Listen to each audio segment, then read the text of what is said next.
Primeira carta de Paulo aos Coríntios, capítulo 14. Portanto, esforcem-se para ter amor. Procurem também ter dons espirituais, especialmente o de anunciar a mensagem de Deus. Quem fala em línguas estranhas fala a Deus e não às pessoas, pois ninguém o entende. Pelo poder do Espírito Santo, ele diz verdades secretas. Porém, quem anuncia a mensagem de Deus fala para as pessoas, ajudando-as e dando-lhes coragem e consolo. Quem fala em línguas estranhas ajuda somente a si mesmo. Mas quem anuncia a mensagem de Deus ajuda a igreja toda. Eu gostaria que vocês todos falassem em línguas estranhas, mas gostaria ainda mais que tivessem o dom de anunciar a mensagem de Deus. Porque quem anuncia a mensagem de Deus tem mais valor do que quem fala em línguas estranhas, a não ser que esteja ali alguém que possa interpretar o que está sendo dito, para que toda a igreja seja ajudada espiritualmente. Por isso, irmãos, quando eu os visitar, que proveito vocês terão se eu lhes falar em línguas estranhas? É claro que nenhum, a não ser que leve a vocês alguma revelação de Deus, ou algum conhecimento, ou alguma mensagem inspirada, ou algum ensinamento. Por exemplo, além da voz humana, existem os instrumentos musicais, como a flauta e a harpa. Se os sons não saírem com toda clareza, como poderá alguém saber o que está sendo tocado em um ou outro desses instrumentos? Se quem toca a corneta não der um som bem claro, quem se preparará para a batalha? Assim também, como é que os outros vão entender o que vocês estão dizendo se a mensagem por meio de línguas estranhas não for clara? Vocês estariam falando para o vento. No mundo há muitas línguas diferentes, mas cada uma faz sentido.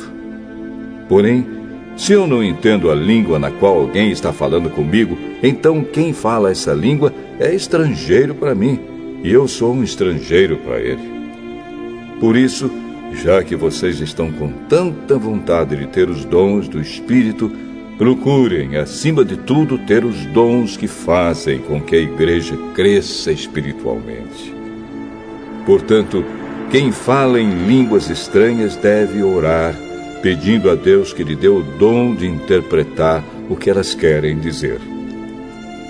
Porque se eu orar em línguas estranhas, o meu espírito, de fato, estará orando, mas a minha inteligência não tomará parte nisso. O que vou fazer então? Vou orar com o meu espírito, mas também vou orar com a minha inteligência. Vou cantar com o meu espírito, mas também vou cantar com a minha inteligência. Se você dá graças a Deus em línguas estranhas, como é que uma pessoa simples que estiver na reunião poderá dizer amém à oração de agradecimento que você fez?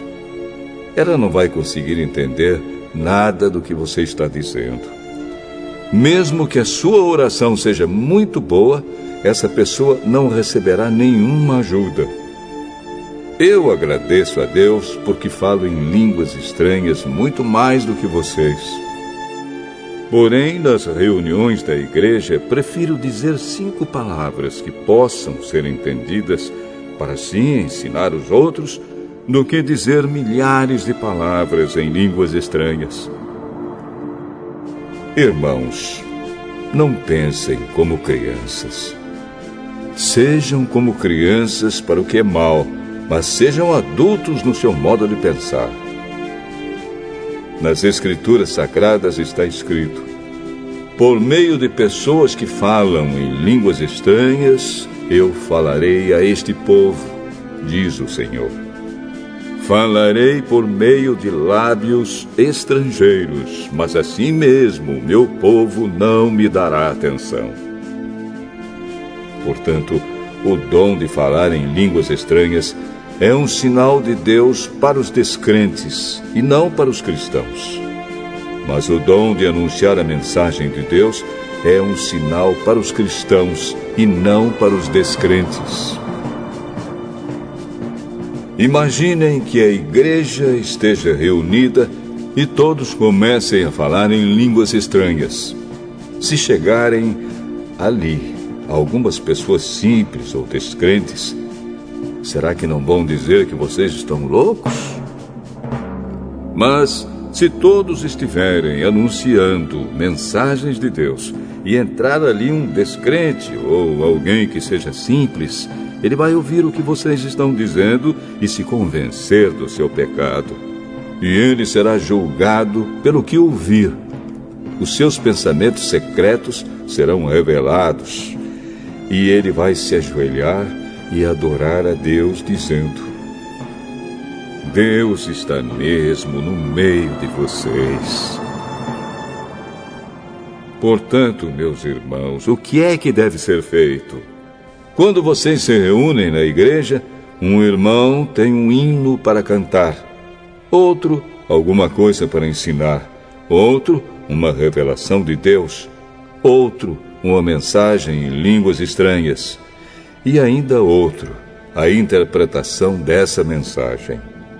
Que tudo seja feito para o crescimento espiritual da igreja.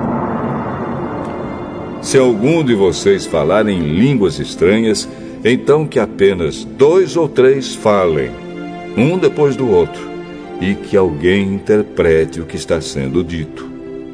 Mas, se não houver ninguém que possa interpretar, então fiquem calados e falem somente consigo mesmos e com Deus. No caso de 2 ou 3 receberem a mensagem de Deus, estes devem falar, e os outros que pensem bem no que eles estão dizendo. Se uma outra pessoa que estiver ali sentada receber a mensagem de Deus, quem estiver falando deve se calar. Vocês todos podem anunciar a mensagem de Deus, um de cada vez, para que todos aprendam e fiquem animados. Quem fala deve controlar o dom de anunciar a mensagem de Deus, pois Deus não quer que nós vivamos em desordem, e sim em paz. Como em todas as igrejas do povo de Deus, as mulheres devem ficar caladas nas reuniões de adoração. Elas não têm permissão para falar. Como diz a lei, elas não devem ter cargos de direção. Se quiserem saber alguma coisa, que perguntem em casa ao marido. É vergonhoso que uma mulher fale nas reuniões da igreja. Por acaso a mensagem de Deus veio de vocês?